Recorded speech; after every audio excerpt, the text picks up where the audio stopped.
छत्तीसगढ़ की आबोहवा इन दिनों कौन धूमिल करने की कोशिश कर रहा है। छत्तीसगढ़ की संस्कृति और अस्मिता को कोई तो है जो आंच लगा रहा है। फिर चाहे वो गरियाबंद में हुए फुहड़ डांस का मामला हो जिसमें खुद एसडीएम शामिल हुए थे, या फिर राजधानी में 9 साल की बच्ची के साथ दुष्कर्म, और दुष्कर्म करने वाला कोई और नहीं बल्कि 65 साल का बुजुर्ग था जो चॉकलेट के बहाने बच्ची के साथ दुष्कर्म करता रहा। ऐसे लोग छत्तीसगढ़ को शर्मसार कर रहे हैं। क्या है ये दोनों मामले, पहले देखिए हमारी इस खास रिपोर्ट। छत्तीसगढ़ की संस्कृति और आबो हवा पर कोई तो है जो आंच लगा रहा है, क्योंकि संस्कृति से रंगे इस प्रदेश में पिछले एक हफ्ते में जो हुआ वो अब तक नहीं हुआ था। पहली तस्वीर गरियाबंद से है। एसडीएम तुलसीदास मरकाम ने फुहड़ डांस देखा और सबको दिखाया, और दूसरी 9 साल के मासूम से दुष्कर्म किया।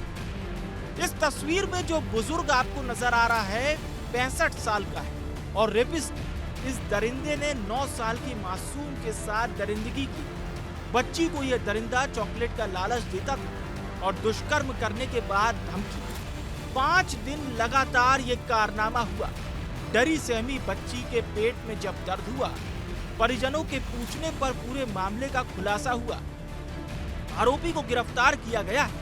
आरोपी के घर कार्रवाई करने खुद महापौर मीनल पहुंची थी। मेयर ने खुद आरोपी के घर और दुकान के सामने बुलडोजर कार्रवाई का नोटिस चस्पा किया।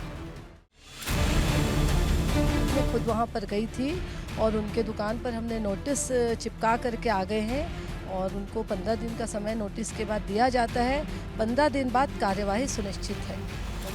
रायपुर शहर में 9 साल की बच्ची से रेप की घटना ने झकझोर कर रख दिया है। अब प्रशासन इस पर लगातार बड़ी कार्रवाई कर रहा है, और उस कार्रवाई के तहत पे अब्दुल अंसारी, जिसने इस घटना को अंजाम दिया, आरोपी है, उसको फिलहाल जेल में भेज दिया गया। लेकिन अब उसके दुकान और मकान को बुलडोजर एक्शन करने की तैयारी चल रही है, और देखिए इसी को लेकर ये नोटिस जो है वो चस्पा कर दिया गया है। हालांकि रायपुर में यह पहला मामला नहीं था। प्रदेश की राजधानी में दुष्कर्म के आंकड़े डरा देने वाले हैं।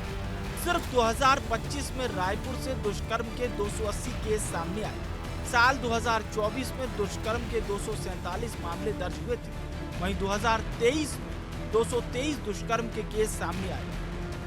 छत्तीसगढ़ में एक तरफ मासूम के साथ दरिंदगी तो दूसरी तरफ अश्लील डांस की भी खबर सामने आई थी।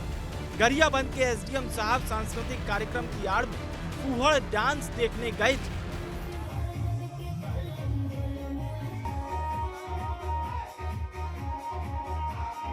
मैनपुर एसडीएम तुलसीदास मरकाम ने 29 दिसंबर को अनुमति आदेश जारी किया था। कार्यक्रम 8 से 10 जनवरी तक होना था। 9 तारीख को वीडियो वायरल हुआ। वीडियो में एसडीएम भी साफ नजर आ रहे हैं। 10 जनवरी को पुलिस सक्रिय हुई। 12 जनवरी को एसडीएम को कोर्ट में पेश किया गया। आरक्षक शुभम चौहान, जय कंसारी, प्रधान आरक्षक डिलोचन रावते को निलंबित किया गया। 14 जनवरी को जांच टीम अमली पदर तहसील पहुंची।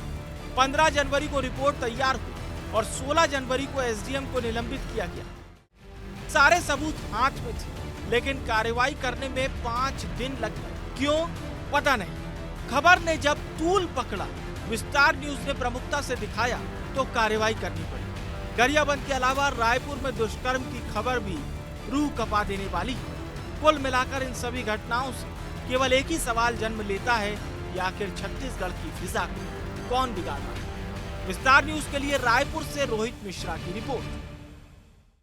गोविंद जी, छत्तीसगढ़ की फिजा को कौन बिगाड़ने का काम कर रहा है? क्या लगता है आपको, जिस तरीके से एक के बाद एक ऐसे मामले आ रहे हैं जो मानवता को शर्मसार कर रहे हैं, इसके पीछे किसकी साजिश है? या साजिश क्या कहें, एक दुर्भाग्य बहुत बड़ा है कि आप इसे कहेंगे कि बहुत बड़ी विडंबना की इस पर सवाल खड़े होते हैं प्रशासनिक दक्षता पर। क्या कि प्रशासनिक दक्षता क्या है जहां एसडीएम को ये शऊर नहीं है कि वो किस पद पर है और कहां पर मौजूद है और किस माहौल में घिरा हुआ है। आजकल मोबाइल का ज़माना है, सारी चीज़ें आसानी से कैद हो जाती है, वायरल भी हो जाती हैं। और रही बात दूसरी घटना जो आपने बताई, छत्तीसगढ़ में एक 9 साल की बच्ची के साथ रेप हुआ है, और हमारे मध्य प्रदेश में एक विधायक हैं कांग्रेस पार्टी के, वो एक पैमाना तय कर रहे हैं कि रेप का पैमाना सुंदरता है, और सुंदर लड़की को देखकर लोगों के अंदर रेप की भावना जाग जाती। मुझे नहीं लगता एक्चुअली रेप का पैमाना सिर्फ एक ही है, मानसिक विक्षिप्तता, और यहाँ भी नजर आती मानसिक विक्षिप्तता जिसमें किसी एज बाउंडेशन का कोई वो नहीं है।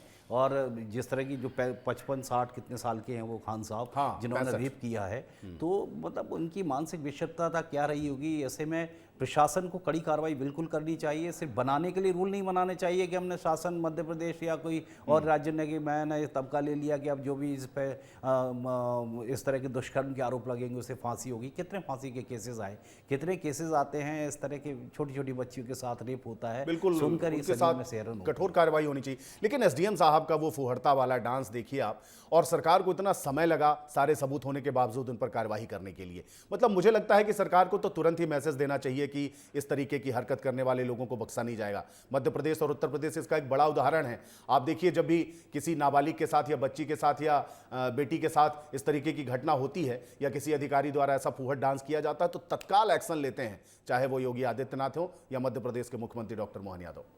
देखिए, कोई इस तरह के मुगालते में रहे या इस तरह की भूल में रहे कि उसका पॉलिटिकल जो बेस है एक एसडीएम होने के अलावा भी वो से बहुत कुछ चीज़ें करने की आज़ादी देता है, तो ये आज के दौर में बुलावा है। सोशल मीडिया में चीज़ें वायरल होती हैं और आपकी हकीकत बिल्कुल दूध की दूध पानी की तरह साफ़ हो जाती है। और इसमें एसडीएम साहब की हिमाकत आप देखिए कि ना सिर्फ वो फुहड़ डांस देख रहे हैं, खुद भी उसमें शामिल हो रहे हैं और उनको ये नहीं पता, जैसा मैंने बताया कि जिस पद की जो गरिमा होती है उस गरिमा को आप कलंकित कर रहे हैं। तो ऐसे में प्रदेश की जो प्रशासनिक दक्षता है वो भी कलंकित हो रही है। और हैरानी तब होती है जब सारे सबूत सामने आ जाने के बाद भी कार्रवाई करने में भी आप इतना ज़्यादा वक्त लगा देते हैं कि आपको एक एसडीएम के खिलाफ इस तरह की एक्टिविटीज़ में संलिप्त होने के बाद कार्रवाई करने में इतना वक्त लगता है। तो ये दुर्भाग्यपूर्ण है काफ़ी, और प्रशासनिक दक्षता पर तो सवाल खड़े होते हैं। और निश्चित रूप से कहीं ना कहीं जो सामाजिक सौहार्द है उसको भी बिगाड़ने का काम करती है। तो इस मुद्दे पर पॉलिटिकल राउंडअप का एक्सपर्ट कमेंट ये है कि छत्तीसगढ़ जैसे सांस्कृतिक प्रदेश में सामने आई ये घटनाएं शर्मसार करने वाली हैं और सोचने पर मजबूर करती हैं कि आखिर संस्कृति से रंगे इस प्रदेश की आबो हवा को किसकी नजर लग गई है। जहां एक तरफ मासूम बच्ची से रेप हो जाता है तो दूसरी तरफ सांस्कृतिक कार्यक्रम के नाम पर अश्लीलता परोसी जाती है। अब सवाल यही है कि आखिर इसके लिए जिम्मेदार कौन है, समाज, सोच या फिर जिम्मेदारों की निष्क्रियता।